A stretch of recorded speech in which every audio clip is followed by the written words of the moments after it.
Assalamualaikum warahmatullahi wabarakatuh. Selamat pagi, siang, sore, dan malam untuk Ibu Magda dan teman-teman sekalian yang menonton. Perkenalkan, kami dari kelompok 11. Pada kesempatan kali ini, kami akan membahas study case tentang materi climate acceptance, khususnya pada PT Hansen International Tbk. Sebelum kita masuk ke materi, saya izin memperkenalkan diri saya dan teman saya. Perkenalkan, nama saya Gilang Sirat Ramadan dengan NIM 2024 70129. Dan teman saya, Dara Khairisa Angelia dengan NIM 2024 70 131. PT Hanson International Tbk merupakan perusahaan publik yang terdaftar di Bursa Efek Indonesia. Perusahaan ini didirikan pada tahun 1971 dengan nama PT Mayartex Indonesia dan pada awalnya bergerak di bidang manufaktur tekstil. Nah, lalu seiring berjalannya waktu, perusahaan beberapa kali mengubah fokus bisnisnya, mulai dari industri tekstil, kemudian pertambangan, hingga akhirnya lebih berfokus pada sektor properti. Nah, perubahan lini bisnis yang cukup sering ini menunjukkan adanya perubahan strategi perusahaan yang signifikan. Dalam perspektif tata kelola perusahaan, perubahan bisnis yang berulang dapat meningkatkan kompleksitas operasional dan risiko bisnis, sehingga membutuhkan sistem pengendalian internal serta pengawasan yang lebih kuat. Nah, pada tahun 2016, posisi direktur utama itu dijabat oleh Beni Cokro-Saputro. Nah, nama ini kemudian menjadi sorotan publik karena keterlibatannya dalam kasus besar Jiwasraya dan Asabri yang terungkap beberapa tahun setelahnya. Nah, meskipun kasus tersebut berbeda dengan kasus MYRX, keterlibatan tokoh yang sama turut meningkatkan perhatian regulator dan investor terhadap perusahaan. Lalu dari sisi audit eksternal, laporan keuangan tahun 2016 itu diaudit oleh KAP Purwantono, Sungkoro, dan Surja, atau yang lebih dikenal sebagai EY Indonesia, yang merupakan bagian dari jaringan global Ernst Young. Partner yang bertanggung jawab atas penugasan audit tersebut adalah Saudari Sherly Jokom. Kasus ini bermula pada tahun 2016 ketika perusahaan melakukan transaksi penjualan kafling siap bangun atau Kasiba di kawasan Serpong Kencana dengan nilai sekitar 732 miliar. Dalam laporan keuangannya, perusahaan mengakui seluruh nilai transaksi tersebut sebagai pendapatan menggunakan metode akrual penuh atau full accrual method. Akibatnya, pendapatan dan laba perusahaan terlihat jauh lebih tinggi dibandingkan kondisi yang sebenarnya. Namun, berdasarkan PSAK 44 tentang akuntansi aktivitas pengembangan real estate yang masih berlaku saat itu, pengakuan pendapatan secara penuh hanya dapat dilakukan apabila sejumlah persyaratan tertentu telah terpenuhi, seperti kepastian pembayaran, pengalihan manfaat dan risiko yang signifikan, serta terpenuhinya syarat substansi transaksi. Dalam kasus ini, syarat-syarat tersebut belum sepenuhnya terpenuhi sehingga pengakuan pendapatan seharusnya belum dapat dilakukan secara penuh. Salah satu dokumen yang menjadi fokus investigasi adalah perjanjian pengikatan jual beli atau PPJB yang ditandatangani pada 14 Juli 2016. Dokumen ini sangat penting karena berisi ketentuan yang menunjukkan bahwa transaksi tersebut masih memiliki persyaratan dan kewajiban yang belum selesai. Dengan kata lain, isi PPJB mengindikasikan bahwa transaksi belum memenuhi kriteria untuk diakui sebagai pendapatan secara penuh pada saat itu. Permasalahan menjadi lebih serius karena PPJB tersebut tidak pernah disampaikan kepada auditor yang sedang melakukan pemeriksaan laporan keuangan perusahaan. Padahal, dokumen ini merupakan bukti penting yang dapat memengaruhi penilaian auditor terhadap kewajaran pengakuan pendapatan perusahaan. Menurut hasil pemeriksaan OJK, Beni Cokro Saputro yang memahami keberadaan dan substansi dokumen tersebut secara sengaja tidak mengungkapkan kepada tim audit KAP Purwantono, Sungkoro, dan Surja. Akibatnya, tidak diperolehnya informasi yang lengkap auditor tidak dapat menilai secara tepat apakah transaksi tersebut sudah memenuhi ketentuan akuntansi yang berlaku. Dari sinilah kemudian muncul dugaan adanya penyajian laporan keuangan yang tidak sesuai dengan standar akuntansi. Kasus ini mulai menunjukkan adanya indikasi penyimpangan dalam proses pelaporan keuangan. Pada tanggal 29 Maret 2017, ketika proses audit masih berlangsung, Bene Cokro Saputro menandatangani sebuah representation letter.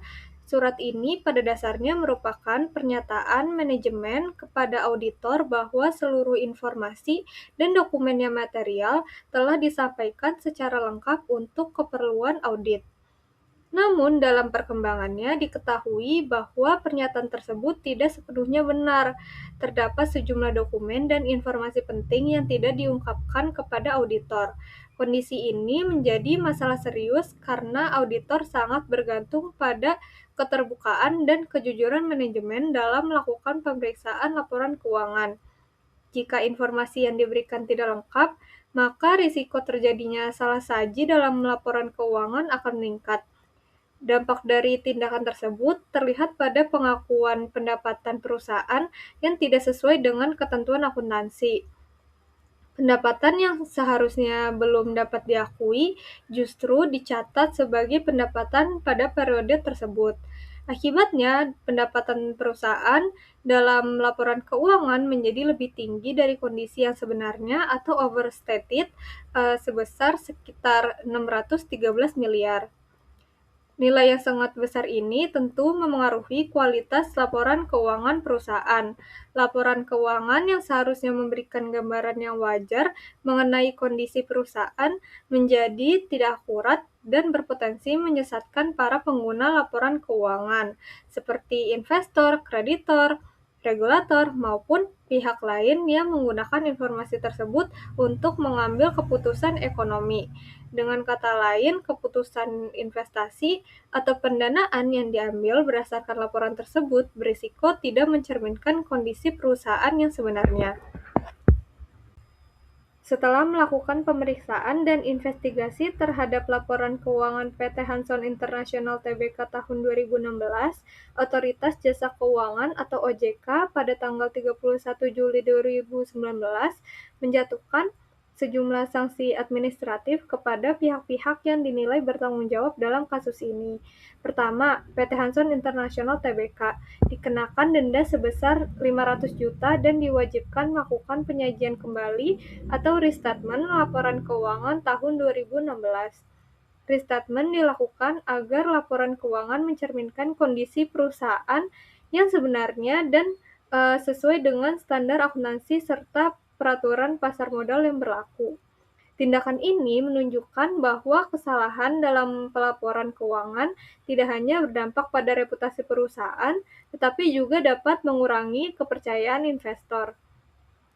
Lalu yang kedua, Beni Cokro Saputro selaku Direktur Utama saat itu dikenakan sanksi paling berat, yaitu denda sebesar 5 miliar.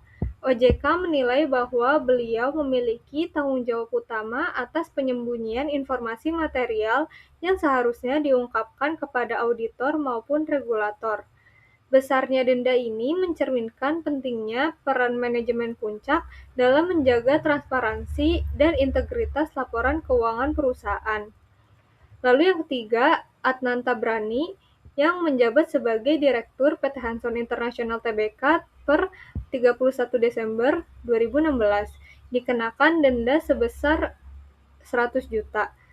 Sanksi ini diberikan karena yang bersangkutan turut bertanggung jawab atas kesalahan penyajian laporan keuangan yang melanggar ketentuan yang berlaku.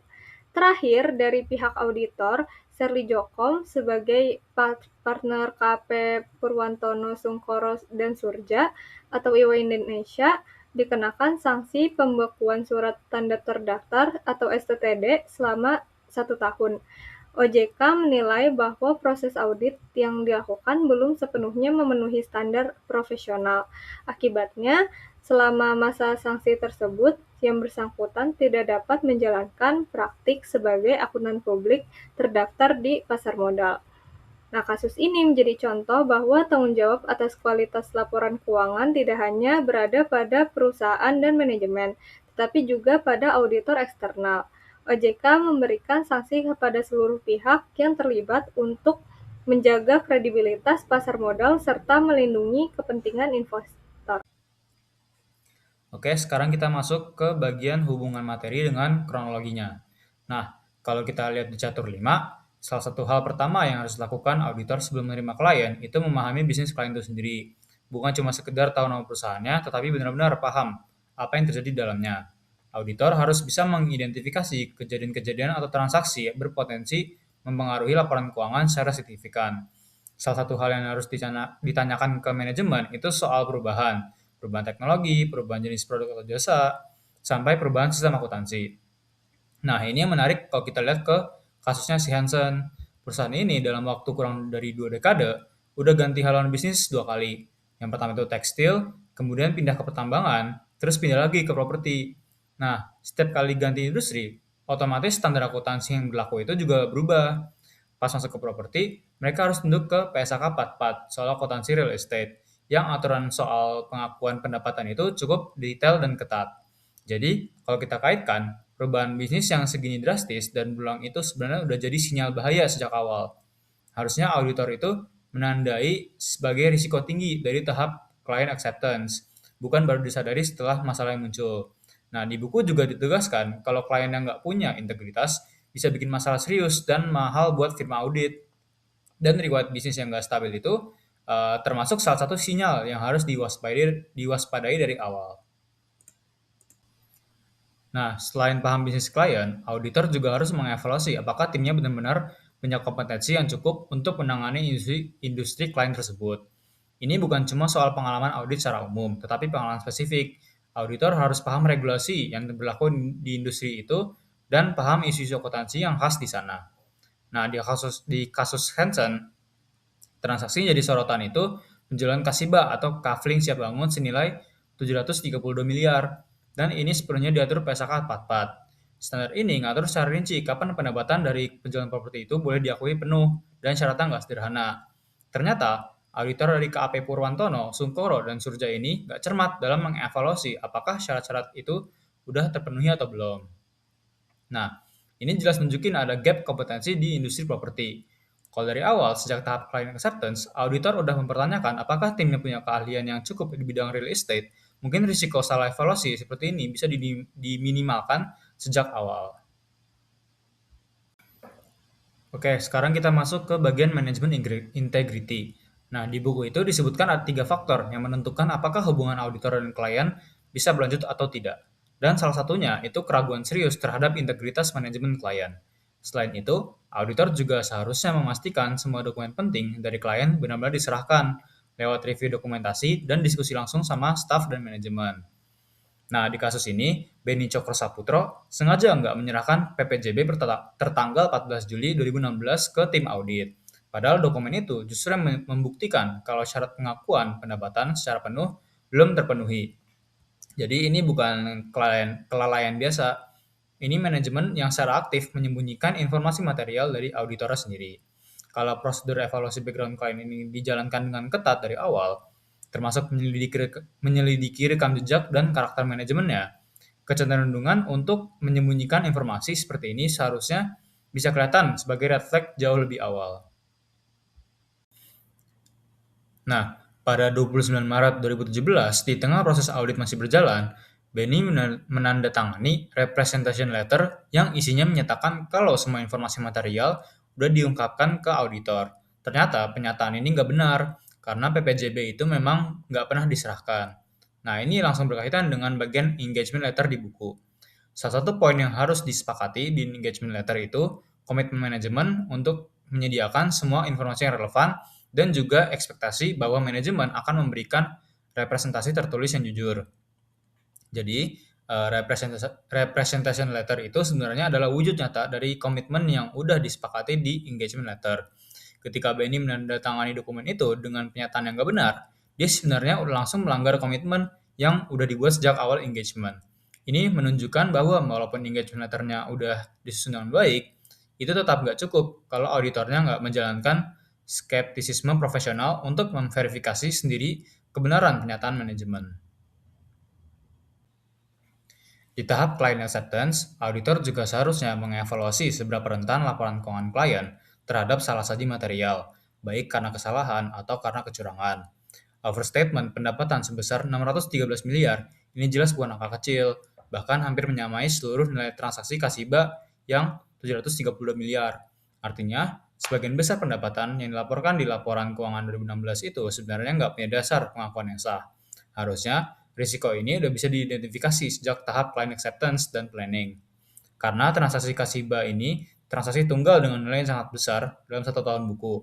Justru transaksi sebesar ini yang seharusnya mendapatkan perhatian dan verifikasi lebih secara ketat, bukan malah lolos begitu aja.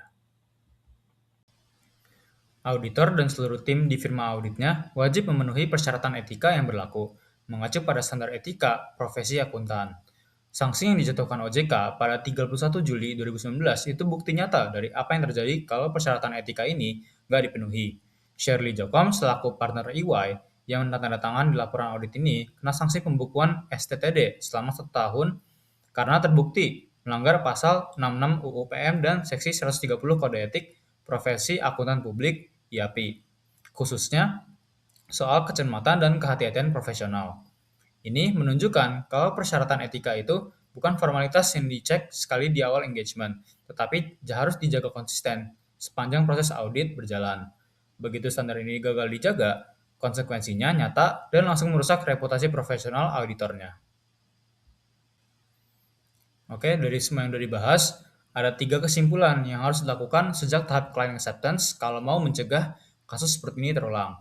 Yang pertama itu, saat mengevaluasi background klien, auditor harusnya menandai riwayat perubahan bisnis Hansen yang berulang ini sebagai engagement risiko tinggi dalam melakukan investigasi yang lebih dalam terhadap rekam jejak dan integritas manajemennya, khususnya Denny Cokrosaputra. Yang kedua, saat menilai kompetensi tim, auditor harus memastikan ada anggota timnya yang benar-benar paham PSAK 44 dan akuntansi real estate secara mendalam, bukan cuma generalis sebelum engagementnya resmi diterima. Dan ketiga, dalam menjalankan audit yang berlandaskan engagement letter, professional skepticism harus benar-benar dijalankan secara aktif, termasuk memverifikasi sendiri kelengkapan dokumen transaksi material, bukan cuma mengandalkan pernyataan dari manajemen, baik lisan maupun tertulis. Jadi, intinya, kasus PT Hansen International ini jadi pengingat kalau client acceptance itu bukan sekedar formalitas administratif. Ini garis pertahanan pertama yang menentukan kualitas seluruh proses audit yang berjalan setelahnya. Oke, sekian presentasi dari kelompok kami. Saya mohon maaf bila ada salah kata. Wassalamualaikum warahmatullahi wabarakatuh.